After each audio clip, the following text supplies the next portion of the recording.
Hello दोस्तों, मैं ममता भास्कर। आज नया चैप्टर स्टार्ट करने जा रहे हैं जिसका नाम है काल। चलिए शुरू करते हैं आज की वीडियो। तो आज की वीडियो में हम काल मतलब टेंस। अच्छा, काल का अर्थ क्या होता है? काल का अर्थ होता है समय। काल को तीन भागों में या तीन प्रकार से बांटा गया है, जो है हमारा वर्तमान काल, भूतकाल और भविष्य काल। तो वर्तमान काल को 5 भागों में बांटा गया है, भूतकाल को 6 भागों में बांटा गया है और भविष्य काल को 3 भागों में बांटा गया है। काल क्या है, इसकी परिभाषा देखते हैं पहले। क्रिया के जिस रूप से कार्य के होने के समय का बोध हो। क्रिया के जिस रूप से कार्य के होने के समय का बोध हो उसे काल कहते हैं। उदाहरण देखते हैं, जैसे बच्चे खेल रहे हैं। बच्चे खेल रहे हैं तो ये हमारा वर्तमान काल हुआ। बच्चे खेल रहे थे, ये वर्तमान में काम हो रहा है, ये वर्तमान भूतकाल हुआ। हमारे बच्चे खेल रहे थे यानी कि वो समय बीत चुका है, उसको हम भूतकाल कहेंगे। और तीसरा हमारा बच्चे खेलेंगे यानी कि भविष्य में खेलेंगे, अभी ना ही खेल रहे हैं ना ही खेले थे और खेलेंगे बात हो रहा है भविष्य में, तो ये हमारा भविष्य काल हुआ। उसके बाद देखते हैं वर्तमान काल। पहले देखते हैं जिसको 5 भागों में बांटा गया है।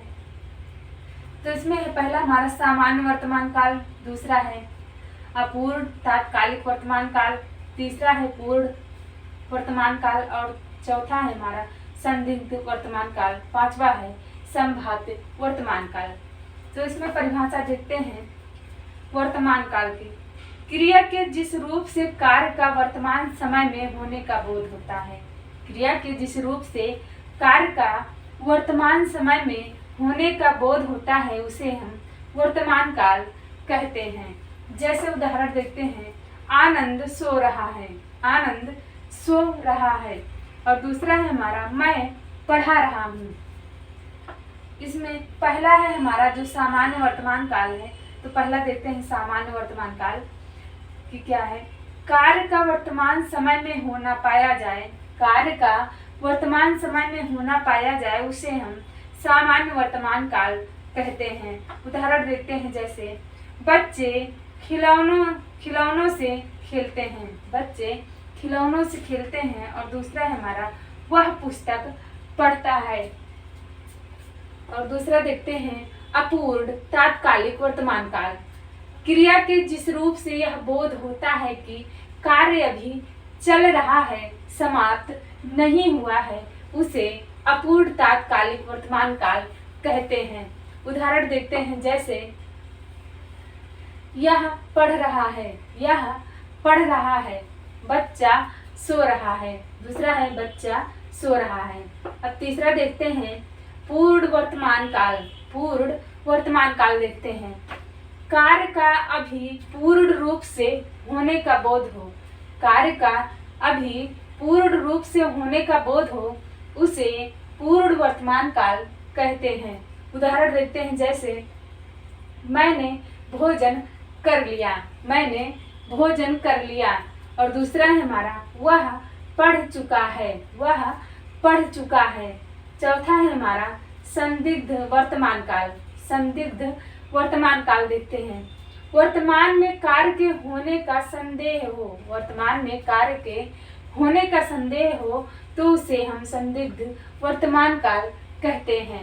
उदाहरण देखते हैं, जैसे माँ खाना बना रही होगी। माँ खाना बना रही होगी। और दूसरा है वह खाता होगा। अगला नंबर है हमारा संभाव्य वर्तमान काल। संभाव्य वर्तमान काल का अर्थ है संभावना। इसकी परिभाषा देखते हैं, क्रिया के जिस रूप से कार्य के होने की वर्तमान समय में, क्रिया के जिस रूप से कार्य के होने की वर्तमान समय में संभावना व्यक्त हो उसे संभाव्य वर्तमान काल कहते हैं। उदाहरण देखते हैं, जैसे आशा है घर पर सब ठीक होंगे। आशा है घर पर सब ठीक होंगे। और दूसरा है वह लौटा हो। वह लौटा हो। तीसरा है वह पढ़ता हो। वह पढ़ता हो। तो अगला देखते हैं अपना है, अगला है हमारा भूतकाल। तो भूतकाल को हमारा 6 भागों में बांटा गया है। पहला है हमारा सामान्य भूतकाल, दूसरा है आसन्न भूतकाल और तीसरा है पूर्ण भूतकाल, चौथा है अपूर्ण भूतकाल और पांचवा है हमारा संदिग्ध भूतकाल और छठा है हेतु मद भूतकाल। तो इसकी परिभाषा देखते हैं। क्रिया के जिस रूप से कार्य का बीते समय में होने का बोध होता है उसे भूतकाल कहते हैं। तो इसमें पहला देखते हैं हम सामान्य भूतकाल। सामान्य भूतकाल क्या है, इसकी परिभाषा देखते हैं।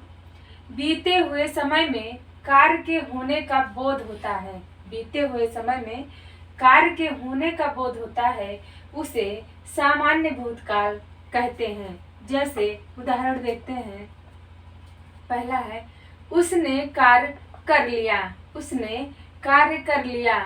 श्याम ने पत्र लिखा। अगला है अकबर ने पुस्तक पढ़ी। दूसरा है हमारा आसन्न भूतकाल। आसन्न भूतकाल का अर्थ है, आसन्न का अर्थ है निकट और भूतकाल का अर्थ है जो बीता हुआ समय। अगला देखते हैं, इसमें इसकी परिभाषा देखते हैं आगे। कार्य का अभी कुछ समय पहले पूर्ण होने का बोध हो, कार्य का अभी कुछ समय पहले ही पूर्ण होने का बोध हो उसे आसन्न भूतकाल कहते हैं।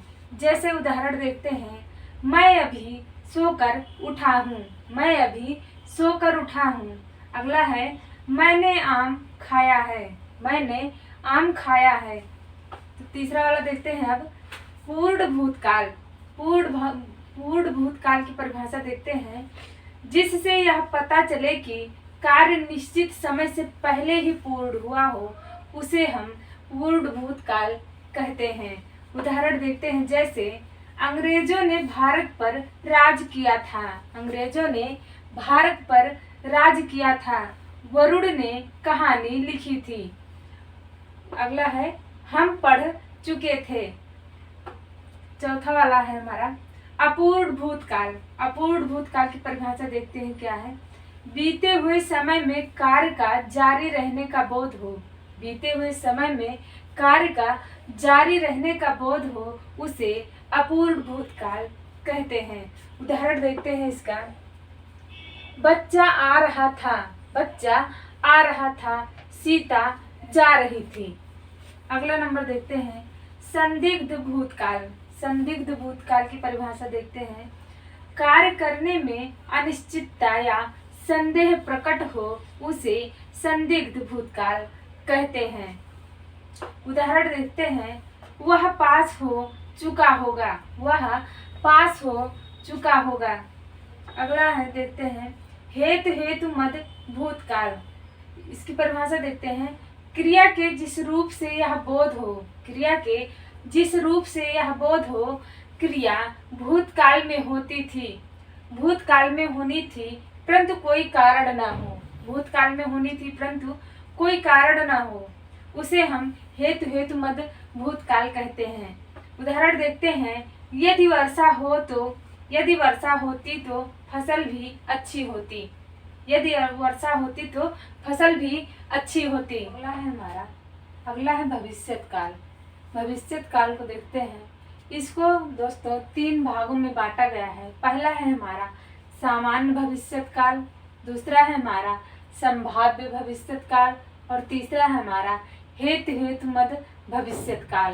तो इसकी परिभाषा देखते हैं कि भविष्यत काल किसको कहते हैं।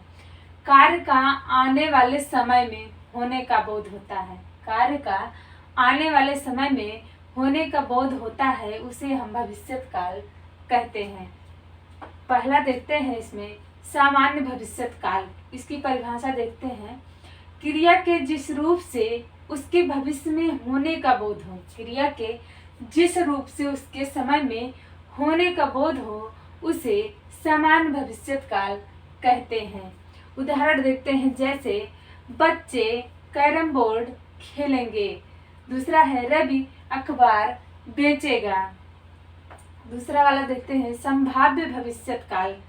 इसकी परिभाषा देखते हैं।